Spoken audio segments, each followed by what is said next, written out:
Before the Zapatistas.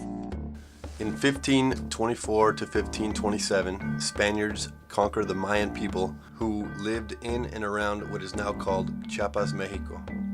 By the late 1500s, the Mayan population is cut in half through disease and repression.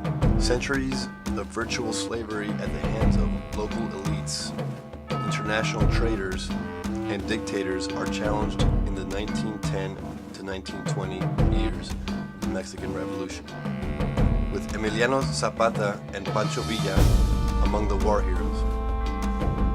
But in 1928, the Institutional Revolutionary Party, also known as PRI, begins its 71-year hold on power through force and fraud.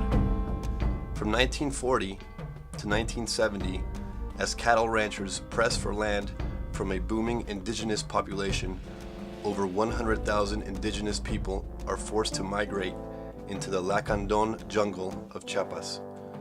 Over 50,000 more Indians are forced into large cities or the Lacandon jungle for resisting local power structures. In the decade following the 1968 massacre of hundreds of protesting students in Mexico City. In 1982, the new governor of Chiapas dramatically increased the militarization to control land struggles, overrunning 54 communities and evicting, imprisoning, and killing hundreds. In 1983, Marcos and the other activists arrive in Chiapas to create a guerrilla force.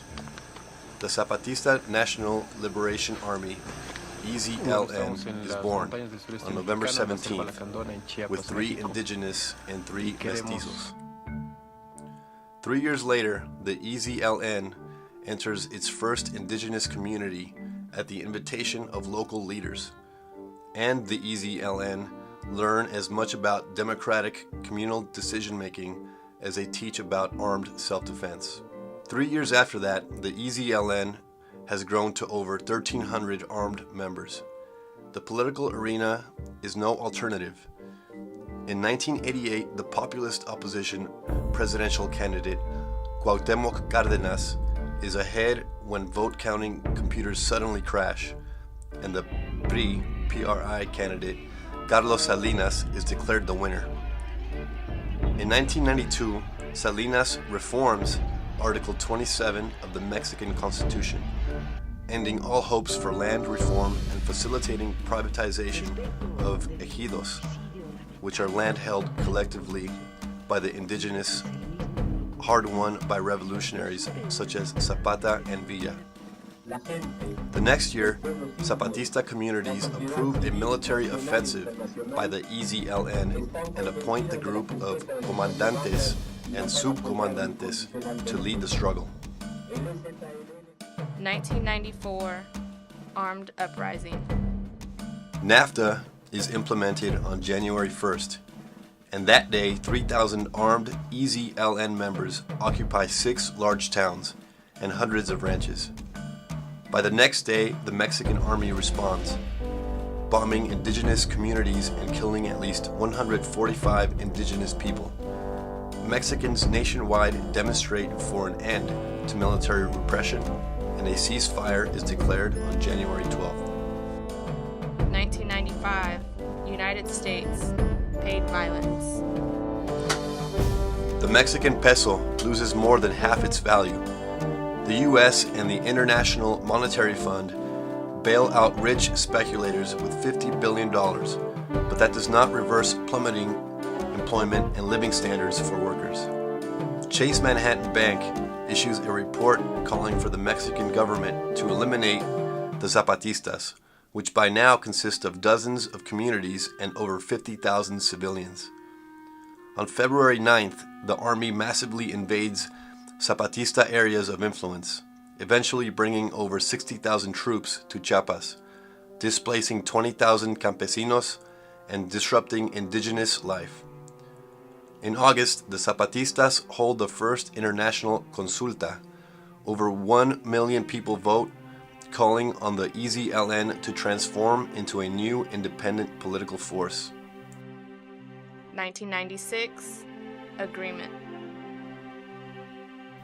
In February, the EZLN and the government signed the San Andrés Accords, outlining a program of land reform, indigenous autonomy, and cultural rights. Talks on democracy and justice fail by August, as government representatives refuse to discuss Zapatista proposals and present nothing substantial of their own. The year ends with Zedillo formally rejecting the San Andrés Accords. 1997, Actil Massacre. On September 12th, Zapatistas arrived in Mexico City for the founding of the Unarmed Zapatista National Liberation Front, FZLN, the civil political arm of the indigenous movement. But back in Chiapas on December 22nd, a paramilitary death squad group affiliated with the PRI attacks a church in Actial, killing 45 indigenous campesinos, mostly women and children. Zedillo sends in the army to disarm the Zapatistas, but not the paramilitaries, who he denies exist in Chiapas. 1998, Dismantling. When foreign human rights observers reveal the truth to the world, in February, Zedillo starts to expel what becomes over 150 of them. In April, the army begins violently to invade and dismantle autonomous Zapatista communities. After more massacres, the resulting outcry from civil society puts a temporary halt to the army's offensive. 1999, The People Speak.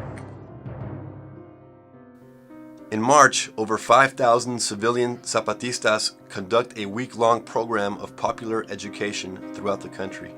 The Zapatistas organize a consulta on indigenous rights and culture on March 21st, and over 3 million Mexicans vote at thousands of polling places, agreeing that the San Andrés Accords should be implemented.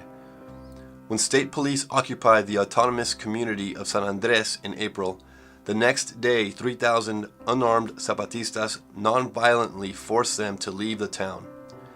Meanwhile, in the face of numerous non-violent protests, by August, military paratroopers and forces occupy the final remote village they want in order to build a road that will encircle the Zapatistas in the Lacandon jungle.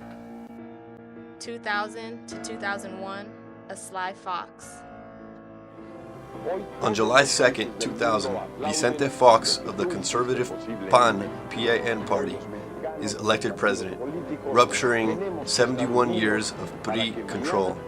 He immediately pushes for legislation that makes a show of honoring the San Andrés Accords. But all the concessions to autonomy are hedged by allusions to overriding Mexican federal law. This is not why the Zapatistas resolved to take up arms, and it is not why they agreed to lay them down.